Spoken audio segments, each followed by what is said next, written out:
Bonjour, ce qu'on va voir dans cette vidéo, c'est le corrigé d'un devoir assez complet sur les probabilités en classe de première. Il fait appel à des arbres pondérés, il fait appel à des probabilités conditionnelles, à la formule des probabilités totales, à de l'indépendance d'événements et à l'utilisation aussi de tableaux pour calculer des probabilités. Il faut vraiment bien maîtriser ce sujet pour bien maîtriser les probabilités de ce programme. On y va. Alors, dans l'exercice 1, on nous dit chaque année, les organisateurs d'une course de montagne, donc ça c'est extrait d'un sujet de bac, proposent 3 parcours de difficulté croissante, vert, bleu et rouge. Les organisateurs ont constaté que 50% des coureurs choisissent le parcours vert, 30% choisissent le parcours bleu, le reste des coureurs choisit le parcours rouge. Ils ont également constaté, en observant les années précédentes, que 3,2% de l'ensemble des coureurs abandonnent la course, 2% des coureurs du parcours vert abandonnent la course, 5% des coureurs du parcours rouge abandonnent la course. On choisit au hasard un des participants de telle façon que tous ont la même probabilité d'être choisis. On note les événements. V, c'est le coureur a choisi le parcours vert, B, c'est il a choisi le bleu, R, c'est le rouge, et A, c'est il a abandonné la course. Première question, représenter la situation à l'aide d'un arbre pondéré et donner aussi également P de A. Donc l'arbre pondéré, alors il y a toujours deux arbres pondérés qui sont possibles. C'est soit on commence par classer les coureurs par le parcours qu'ils ont choisi, vert, bleu ou rouge, et ensuite on va regarder s'ils ont abandonné ou non. Soit on classe d'abord les coureurs par est-ce qu'ils ont abandonné ou non. Et en fonction de ça, dans chaque groupe, dans chaque événement, on va voir s'ils avaient choisi le parcours vert, le parcours bleu ou le parcours rouge. Donc le but, c'est de voir l'arbre dans lequel on va pouvoir compléter le plus de choses avec notre énoncé. Et on gardera cet arbre-là. Alors, si on regarde un petit peu ce qu'on nous donne, on nous dit ici 3,2% de l'ensemble des coureurs abandonnent la course. Donc là, ici, ça veut dire que abandonne la course directement sans nous avoir parlé des parcours. Ça veut dire que c'est P de A. P de A, c'est donc 3,2%, donc ça fait 0,032. Donc là, on est plutôt en faveur de cet arbre. Ici, on pourrait compléter, ça ferait donc 0,968 éventuellement. Voilà. Très bien. Quelles sont les autres informations qu'on a ? On nous dit ici, 2% des coureurs du parcours vert abandonnent la course. 2% des coureurs du parcours vert abandonnent la course, donc ça veut dire qu'ici, ceux qui ont choisi le parcours vert, il y en a 2% qui abandonnent, donc on a une probabilité de 0,02, ce qui veut dire qu'ici, on a une probabilité de 0,98, puisque la somme des probabilités sur les branches qui partent d'un même nœud doit être égale à 1. Qu'est-ce qu'on nous dit d'autre? 5% des coureurs du parcours rouge abandonnent la course. Donc, parcours rouge, il y en a 5% qui abandonnent la course. Il y en a donc 95% qui n'abandonneront pas. Ensuite, est-ce qu'on a d'autres informations? Oui, il y a une phrase là, en début d'énoncé. Les organisateurs ont constaté que 50% des coureurs choisissent le parcours vert, 30% choisissent le parcours bleu et le reste choisissent le parcours rouge. Donc, 50% choisissent le parcours vert,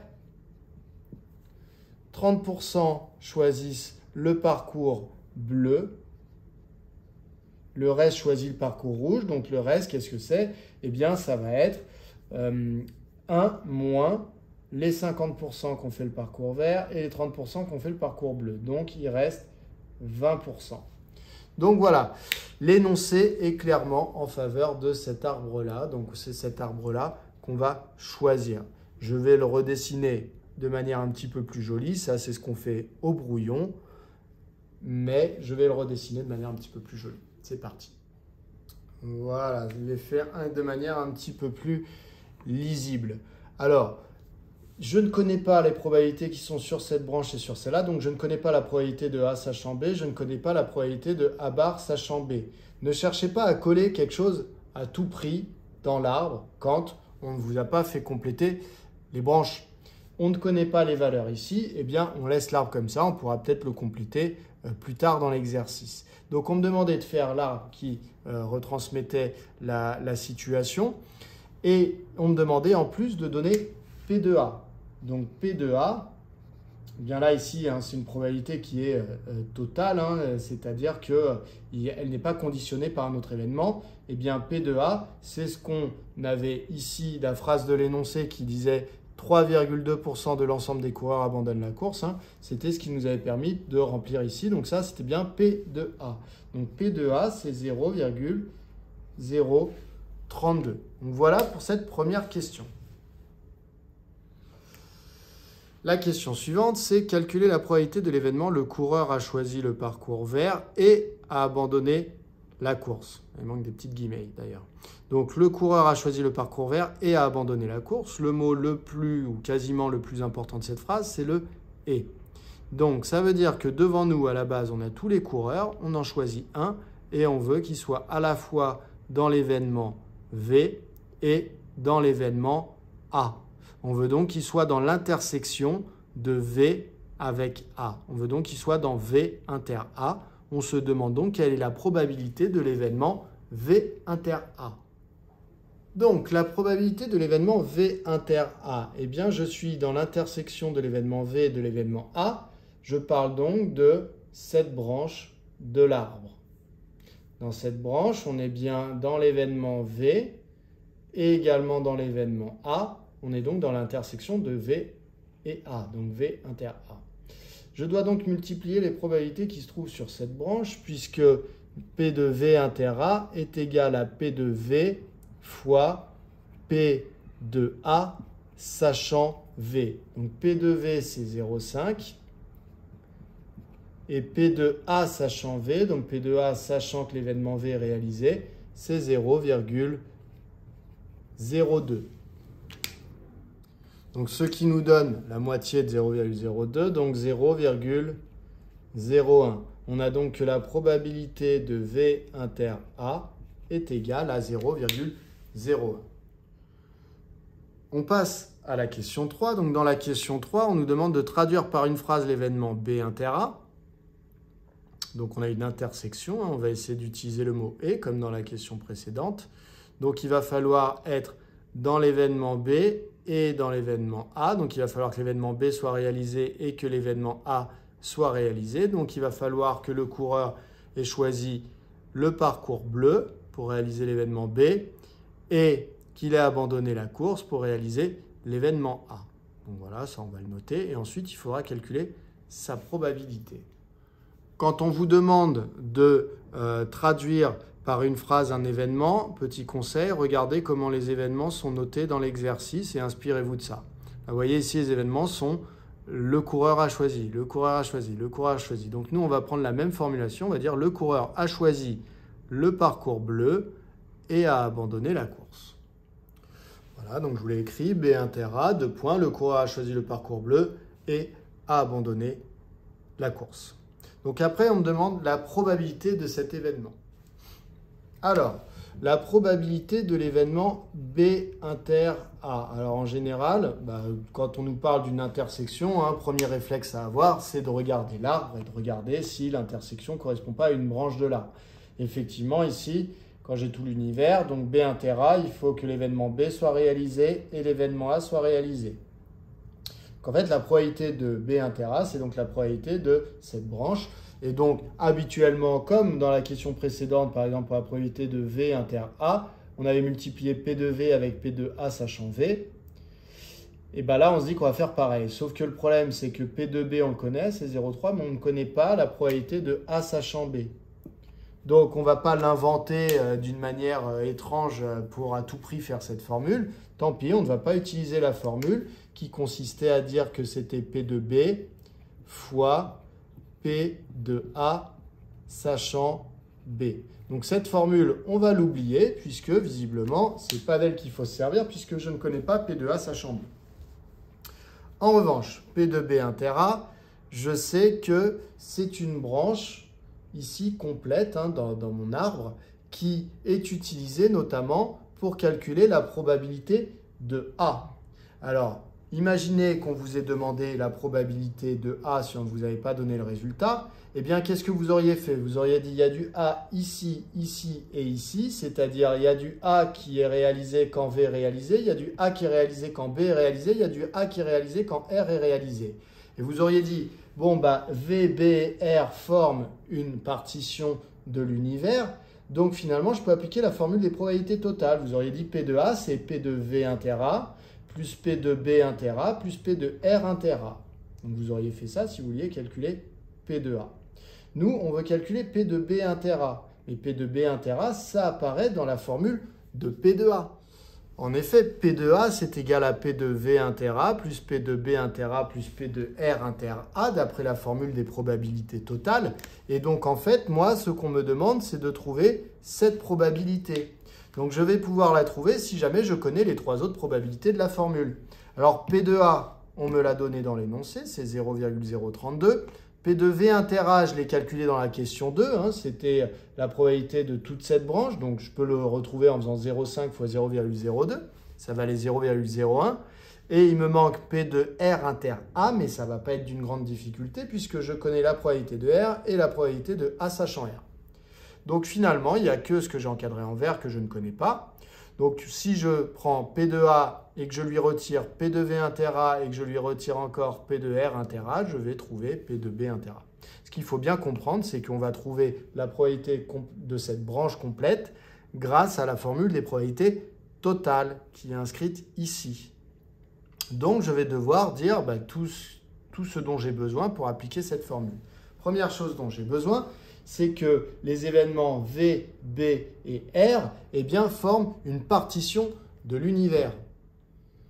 Alors pourquoi est-ce que j'ai besoin qu'ils forment une partition de l'univers? Qu'est-ce que c'est une partition de l'univers? Une partition de l'univers, c'est en fait un découpage de mon univers en différents événements qui vérifient que la réunion des événements donne bien tout l'univers, c'est-à-dire que j'ai pas un autre événement que V, B et R qui viendrait se rajouter dans mon tableau, parce que sinon cette formule ne serait pas vraie. Il faudrait que j'aille chercher les A à l'intérieur de V, les A à l'intérieur de B, les A à l'intérieur de R et les A à l'intérieur de l'autre groupe, s'il y avait un autre groupe. Donc il faut vraiment que V, B et R donnent tout l'univers, ce qui explique qu'il n'y a pas d'autre groupe possible. Donc la réunion doit être égale à l'univers. Et aussi, dès que je prends deux événements parmi les trois, donc V par exemple inter B, ça doit être l'ensemble vide, V inter R, ça doit être l'ensemble vide, B inter R, ça doit être l'ensemble vide. L'idée c'est quoi? C'est que si jamais V inter B n'est pas l'ensemble vide, quand je vais aller chercher les A qui sont dans V et les A qui sont dans B, potentiellement si V inter B n'était pas l'ensemble vide, ça veut dire qu'il y a des mondes qui est à la fois dans V et dans B. Et donc, quand je vais chercher les A dans V et les A dans B, potentiellement, il y en a qui seraient comptés deux fois. Donc, c'est ça qu'on veut éviter dans cette formule. Donc, on s'assure bien que V inter B est égal à l'ensemble vide, c'est-à-dire qu'il n'y a personne qui a choisi le parcours vert et le parcours bleu. Il n'y a personne qui a choisi le parcours vert et le parcours rouge. Il n'y a personne qui a choisi le parcours bleu et le parcours rouge. Nous, tous nos coureurs ont choisi un seul parcours. Donc, on a bien l'ensemble vide à chaque fois. Voilà pourquoi on a besoin de la partition. C'est vraiment pour pouvoir écrire cette formule sans se tromper. Donc, dans cette formule, je connais tout le monde sauf celui-là. Donc, ça, on peut l'écrire. Donc, P de B inter A, ce qui était ici encadré, c'est égal à P de A moins P de V inter A moins P de R inter A. Donc, P de A moins P de V inter A moins P de R inter A. Alors, il y a plein de choses qu'on connaît là-dedans. P de A, c'est 0,032. On nous avait demandé de le donner au départ. Moins P de V inter A. P de V inter A, on avait dit 0,5 fois 0,02. On l'a fait dans la question 2. Ça donnait 0,01. Et P de R inter A, donc c'est P de R, 0,2, fois P de A, sachant R, 0,05. Donc ça me donne 0,2 fois 0,05. Donc ça donne 0,012. Tout a été effacé. J'ai fait une petite mauvaise manipulation. J'ai effacé trop tôt. Donc P de B inter A est égal à 0,012 comme ce qui nous était demandé dans l'énoncé. On passe à la dernière question de cet exercice. Dans la dernière question, on nous dit, sachant que le coureur a choisi le parcours bleu, quelle est la probabilité qu'il ait abandonné? Alors, mot très important ici, hein, les deux mots, c'est sachant que. Sachant que le coureur a choisi le parcours bleu, donc ça veut dire que l'événement B est réalisé. Et on nous demande, quand l'événement B est réalisé, quelle est la probabilité de l'événement A? Quelle est la probabilité qu'il est abandonné? Donc on nous demande la probabilité de A, sachant que B est réalisé. Donc on nous demande la probabilité de A, sachant que B est réalisé. J'ai une formule dans mon cours qui me permet de calculer P de A sachant B. C'est la probabilité de l'intersection de A avec B divisée par la probabilité de B. Alors, est-ce que je connais ces probabilités? La probabilité de A inter B, c'est la probabilité que je viens de calculer à la question précédente qui vaut 0,012. Est-ce que je connais la probabilité de l'événement B? Oui, probabilité de B, c'est 0,3. Je peux donc faire mon calcul et c'est égal à 0,04. P de A sachant B est égal à 0,04. Donc finalement, ça veut dire qu'ici, je pourrais compléter en disant que P de A sachant B, c'est 0,04. Ce qui veut dire qu'ici, on a 0,96. Puis la somme de ce qui se trouve sur cette branche et celle-là doit être égale à 1, puisque là, ici, j'ai un nœud dans mon arbre. Voilà pour ce premier exercice. On peut passer au deuxième. Alors, dans cet exercice 2, on nous dit l'angine chez l'être humain est provoquée soit par une bactérie, angine bactérienne, soit par un virus, angine virale. On admet que le malade ne peut pas être à la fois porteur du virus et de la bactérie. L'angine est bactérienne dans 20% des cas. Pour déterminer si une angine est bactérienne, on dispose d'un test. Le résultat du test peut être positif ou négatif. Le test est conçu pour être positif lorsque l'angine est bactérienne, mais il présente des risques d'erreur. Si l'angine est bactérienne, le test est négatif dans 30% des cas. Si l'angine est virale, le test est positif dans 10% des cas. On choisit au hasard un malade atteint d'angine. On note les événements. B, c'est l'angine du malade est bactérienne. Et T, c'est le test effectué sur le malade est positif. Première question, représenter la situation à l'aide d'un arbre pondéré. Alors, l'énoncé a classé les patients, enfin les malades d'angine, dans deux événements, deux groupes. Soit ils ont une angine d'origine bactérienne, événement B, soit d'origine virale. Alors, on va utiliser la notation B bar, puisqu'on nous a dit qu'il n'y avait que ces deux types d'angine. La probabilité que la personne choisie soit atteinte d'une angine bactérienne. Donc, il faut savoir quelle est la proportion d'angine bactérienne parmi les malades. Et donc, on nous dit que l'angine est bactérienne dans 20% des cas. Donc, on a 20% de chance, quand on prend au hasard un malade d'une angine, que ce soit d'origine bactérienne. On a donc 80% de chance que ce soit d'origine virale. Voilà. Du coup, lorsque l'événement B est réalisé, c'est-à-dire qu'on a choisi une personne qui était atteinte d'une angine d'origine bactérienne, eh bien, peut se réaliser l'événement T, alors je vais faire un petit peu plus petit, T, ou l'événement T bar, ce qui correspond à le test est positif ou le test est négatif. On nous dit quoi? On nous dit si l'angine est bactérienne, le test est négatif dans 30% des cas. Donc si l'angine est bactérienne, le test est négatif dans 30% des cas. Donc l'événement T bar sera réalisé dans 30% des cas lorsque l'événement B est réalisé. Et ça veut dire que l'événement T sera réalisé dans 70% des cas lorsque l'événement B est réalisé. Lorsque c'est B bar qui est réalisé, ça veut dire que l'angine a pour origine un virus, c'est une angine virale. Dans ce cas-là, le test peut tout de même être positif ou être négatif. Alors, comment compléter ces branches? Eh bien, on nous dit si l'angine est virale, le test est positif dans 10% des cas. Donc, si l'angine est virale, dans 10% des cas, on va avoir un test positif, ce qui veut dire que dans 90% des cas, eh bien, le test sera négatif. Voilà pour la manière de représenter l'arbre qui représente la situation de l'énoncé. On peut passer à la question 2. La question 2, c'est calculer la probabilité que le test soit positif. Donc vous voyez ici, on ne nous parle ni d'angine bactérienne, ni d'angine d'origine virale. On nous parle juste d'un test positif ou négatif. Donc en réalité, ce qu'on me demande, c'est la probabilité que le test soit positif. Donc c'est P de T. Je m'aperçois que l'événement T, il est réalisé sur cette branche et il est réalisé sur cette branche. Ça me fait penser à la formule des probabilités totales. Pour m'assurer que P de T est bien égal à P de B inter T plus P de B bar inter T, eh bien, il faut que je m'assure que je suis bien allé chercher T dans tous les événements qui étaient précédemment exposés.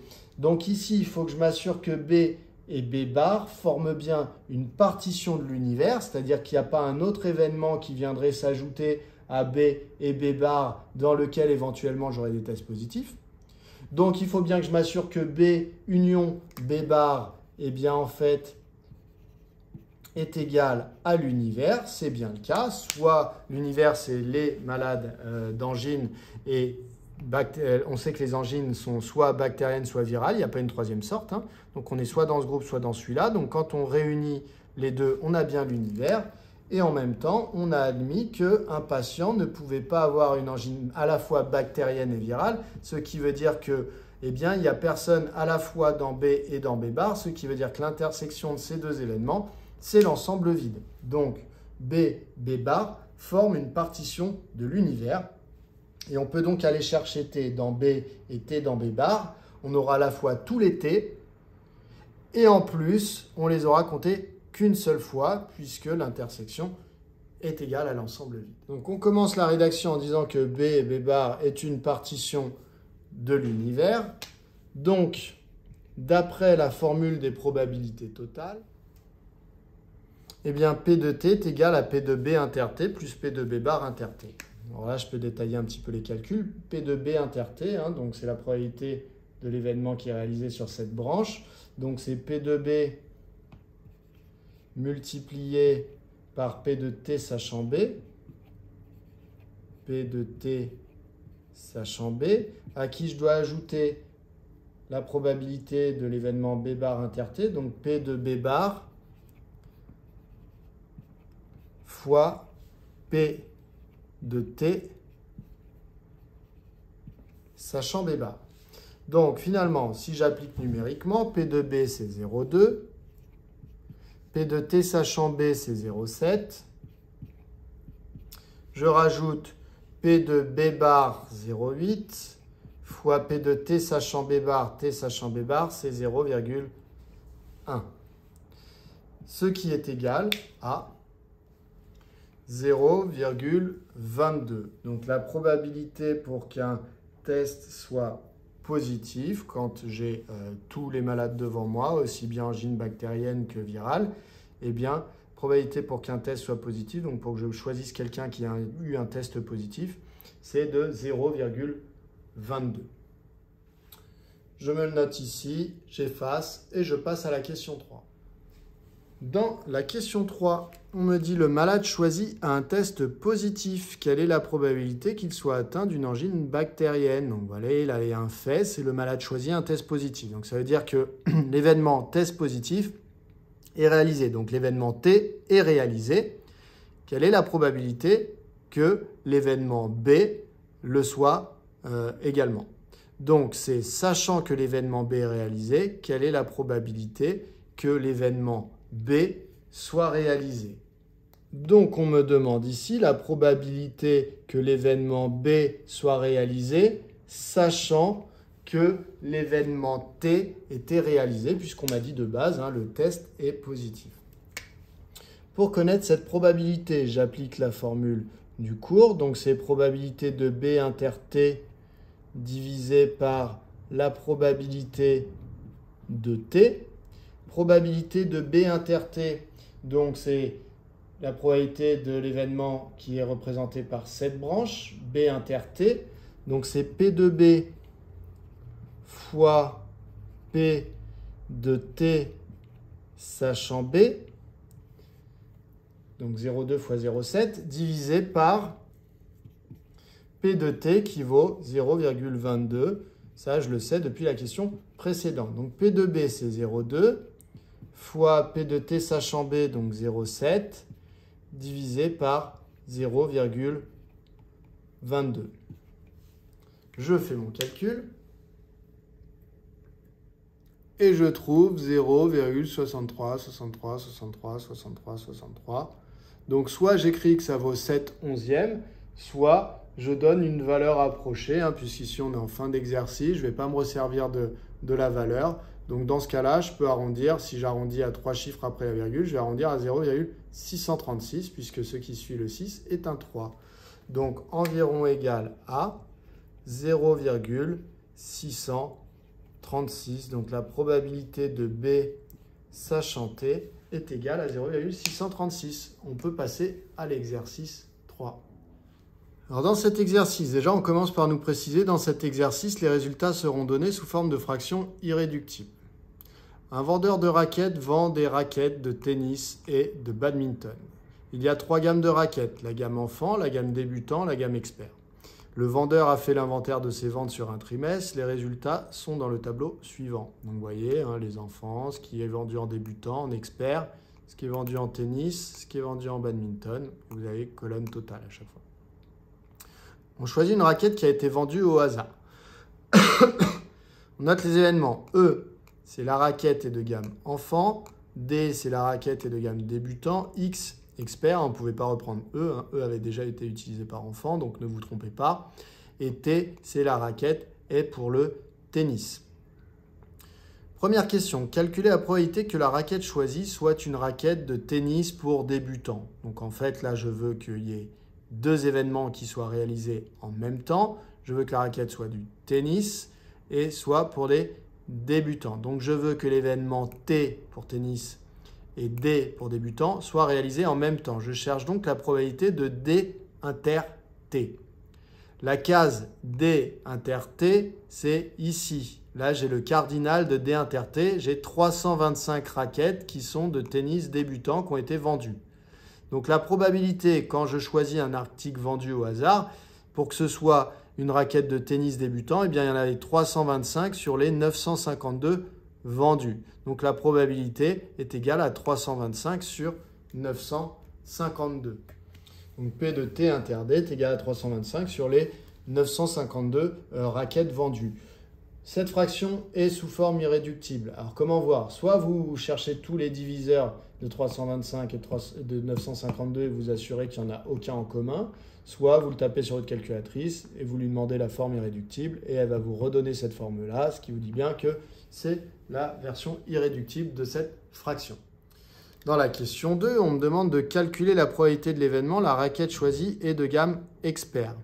Donc là, on ne me parle pas de badminton ou de tennis, on me parle juste de la gamme. Donc ça veut dire que moi, devant moi, j'ai toutes les raquettes qui ont été vendues, donc les 952. Et dans ces 952, je me demande combien il y a de raquettes de la gamme expert. Dans la gamme expert, il y avait 238 raquettes.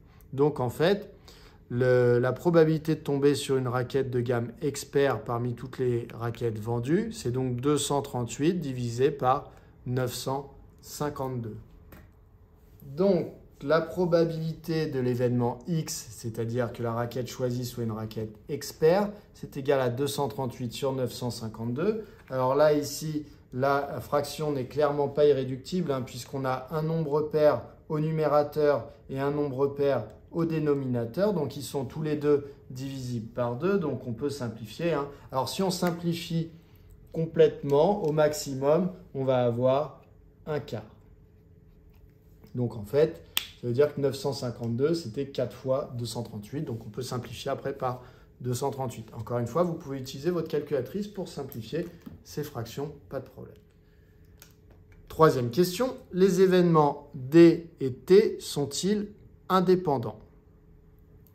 Alors, les événements D et T, c'est quoi déjà? L'événement D, c'est la raquette de gamme débutant. Et l'événement T, c'est la raquette est faite pour du tennis. On veut savoir si ces deux événements sont indépendants. Alors, il n'y a pas 40 questions à se poser.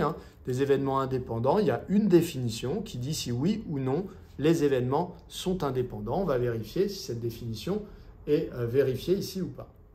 Alors, la définition de deux événements indépendants, eh bien, c'est que la probabilité du premier fois la probabilité du deuxième est égale à la probabilité de l'intersection. Donc, la question, c'est est-ce qu'il y a égalité entre P de D fois P de T et P de D inter T? Si oui, on pourra dire que D et T sont indépendants. Sinon, on pourra dire qu'ils ne sont pas indépendants. Donc, je vais calculer P de D, P de T, la multiplication des deux, et je vais regarder si ça me donne la même chose que ça. Alors, P de D d'abord, donc c'est la probabilité de choisir une raquette pour débutant, sans parler de tennis ou de badminton. Donc, il y en a 475 qui ont été vendus sur les 952. Donc, P de D est égal à 475 sur 952, fraction déjà irréductible. Ensuite, je vais m'intéresser à P de T, la probabilité de choisir une raquette de tennis. Donc, la probabilité de choisir une raquette de tennis, des raquettes de tennis, il y en a 624 au total sur les 952. Donc, la probabilité vaut 624 divisé par 952. Voilà qui est écrit. Si on veut la version irréductible de cette fraction, eh bien, c'est égal à 78 sur 119.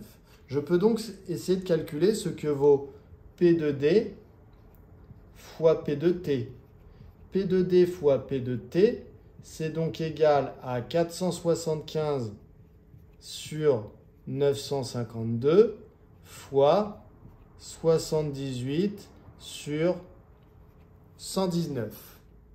Alors, il se peut que votre calculatrice ne veuille pas vous donner de version fractionnaire du résultat de ce calcul. Alors, plusieurs possibilités. Soit vous prenez la valeur approchée et vous croisez les doigts pour qu'effectivement l'autre valeur de P de D inter T soit vraiment différente. Et donc, dans ce cas-là, les valeurs approchées suffisent à conclure que les événements ne sont pas indépendants. Soit ici, on fait ça de manière un petit peu maligne. Donc 475 sur 952, on sait que c'est une fraction irréductible. Donc il n'y a pas de diviseur commun entre 475 et 952. 78 sur 119, c'est pareil, c'est une fraction irréductible. Donc si on peut simplifier ici un petit peu les calculs, c'est de manière croisée. Ce serait parce que 78 aurait des diviseurs communs avec 952 ou que 475 aurait des diviseurs communs avec 119. Donc avec votre calculatrice, vous pouvez tout à fait essayer de faire 475 sur 119 pour voir si c'est simplifiable. Donc 475 divisé par 119, eh bien non, ce n'est pas simplifiable. Donc, pas de diviseur commun entre 475 et 119. On est bien parti pour avoir une fraction irréductible. Par contre, 78 et 952, 78 sur 952, eh bien, ça vaut 39 sur 476. Version irréductible. Donc, en fait, on va avoir une fraction irréductible quand on aura fait 475 sur... Donc, 952 va être remplacé par 476 et 78 va être remplacé par 39 sur 119. Et donc, si je veux absolument avoir la version irréductible, eh bien maintenant, je peux multiplier 475 par 39. Ça me donne 18 525.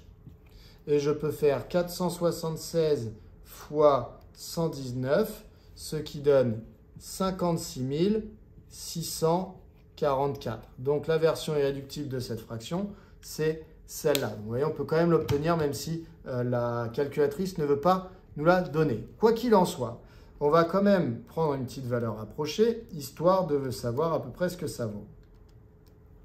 C'est environ égal à, si j'arrondis à 3 chiffres après la virgule, 0,327. Bon. Ok, donc ça c'est P de D fois P de T.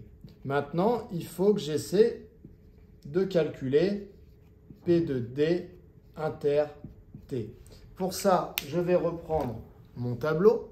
Et dans le tableau, je me demande où se trouve le cardinal de D inter T, c'est-à-dire combien il y a de raquettes qui sont pour débutants et de tennis. Donc, il y en a 325. Donc, la probabilité de tomber sur une raquette débutant tennis quand j'ai toutes les raquettes devant moi, bah, c'est 325 divisé par 952. Donc ici, P de D inter T, c'est égal à 325 divisé par 952.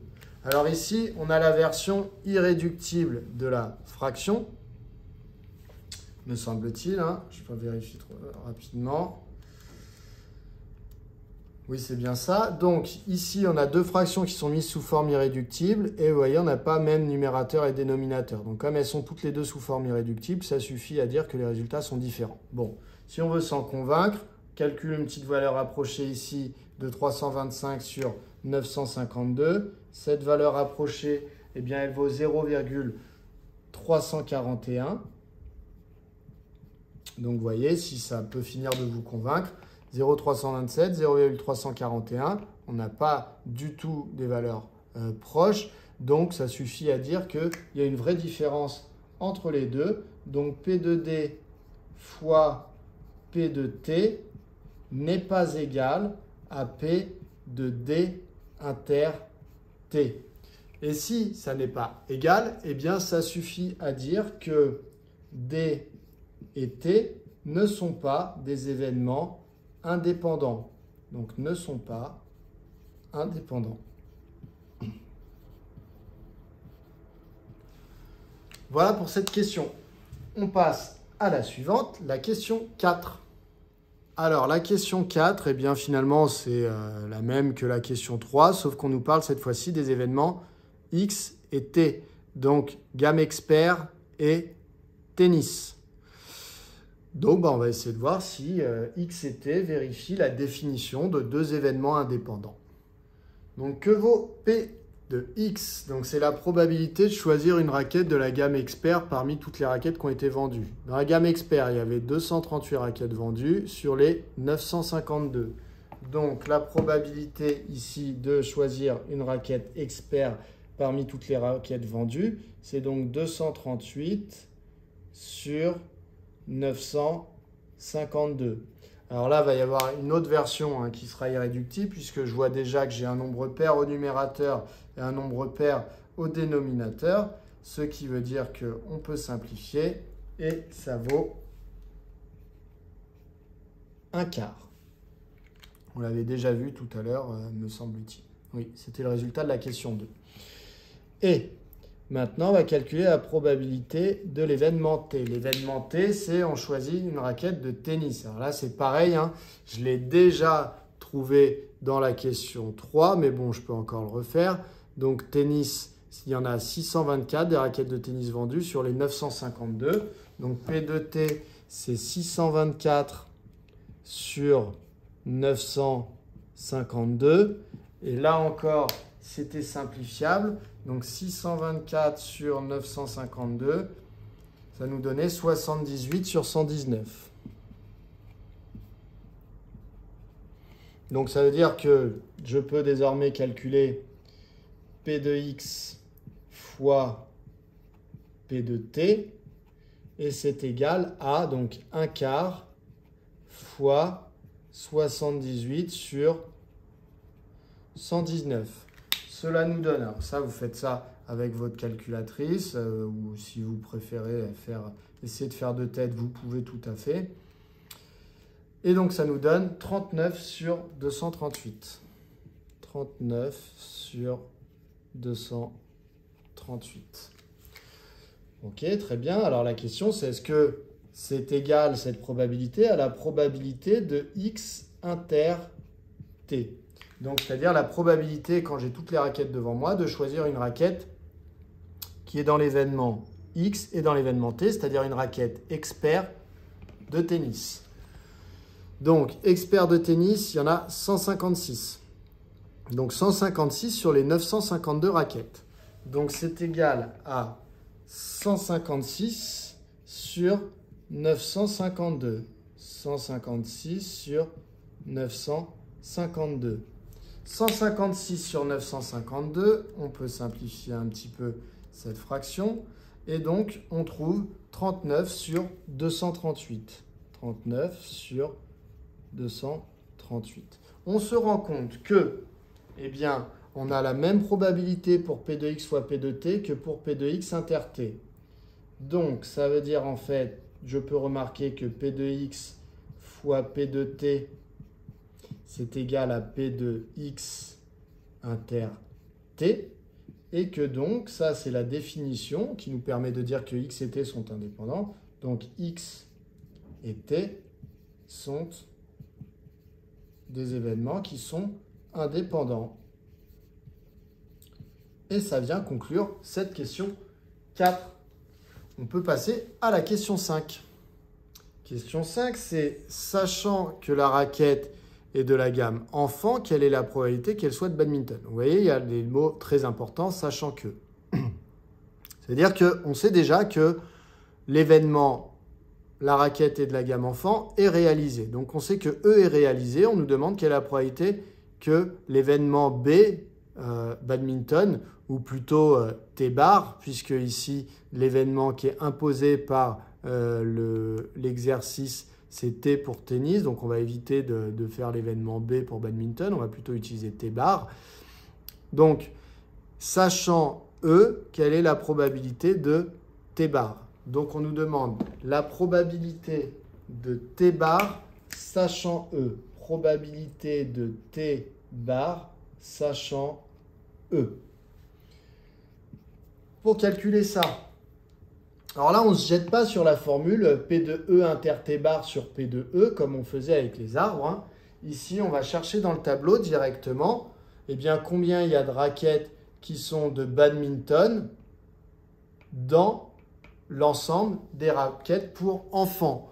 Donc, les raquettes de badminton, il y en a 96 parmi les 239 qui sont pour enfants. Donc, sachant que l'événement E est réalisé, c'est-à-dire qu'on est dans les 239 qui sont là, quelle est la probabilité que ce soit une raquette de badminton? Il y en a 96 sur 239. Donc, c'est égal à 96 sur 239. Et cette fraction est irréductible. Donc, on laisse le résultat comme celui-là. Ça nous amène à la question 6. Question 6, c'est sachant que la raquette n'est pas de la gamme expert, quelle est la probabilité qu'elle soit de la gamme débutant? Donc, ne pas être de la gamme expert, c'est être dans l'événement X bar, c'est-à-dire l'événement contraire de X. X, c'était la raquette et de la gamme expert. Donc, si on n'est pas de la gamme expert, c'est qu'on est dans X bar. X bar, il y a combien de raquettes en tout dans X bar? Eh bien, il y en a 239 plus 475, c'est-à-dire qu'il y a les raquettes enfants et les raquettes débutants. Donc, en tout, il y en a 239 sur 475. Parmi ces 239 sur 475, nous, on veut savoir du coup combien il y en a qui sont de la gamme débutant. Il y en a 239. Donc, finalement, la probabilité de choisir une raquette débutante quand on sait qu'on est dans l'événement X bar, c'est-à-dire que l'événement X bar a été réalisé, c'est-à-dire qu'on est parmi les 239 plus 475 raquettes, eh bien la probabilité d'en prendre une débutant, eh bien c'est 475 sur 239 plus 475. Donc la probabilité de choisir une raquette pour débutant, sachant que on sait que la raquette n'est pas dans la gamme expert, eh bien, on va mettre le cardinal de l'événement gamme expert, c'est-à-dire le nombre de raquettes qui a, le cardinal de l'événement contraire de gamme expert, c'est-à-dire le nombre de raquettes qu'il y a hors gamme expert. Il y a les 239 de la gamme enfant, à qui je dois ajouter les 475 de la gamme débutant. Et donc, moi, je veux savoir la probabilité de tomber sur une raquette de débutant. Eh bien, il y en avait 475. Donc, finalement, ça me donne 475 divisé par 239 plus 475. Et ça nous donne 475 sur 714. 475 sur 714 et c'est la version irréductible de cette fraction. Voilà, on en a terminé avec ça. J'espère que vous avez tout bien compris. N'hésitez pas à refaire ce sujet. N'hésitez pas à faire celui que je vous mets en lien dans une des vidéos là au-dessus, qui est exactement du même style. Et donc, si vous vous entraînez, ce sera des choses qui ressembleront beaucoup à ce qu'on vient de faire. Donc, un bon moyen de voir si vous avez bien compris. À bientôt!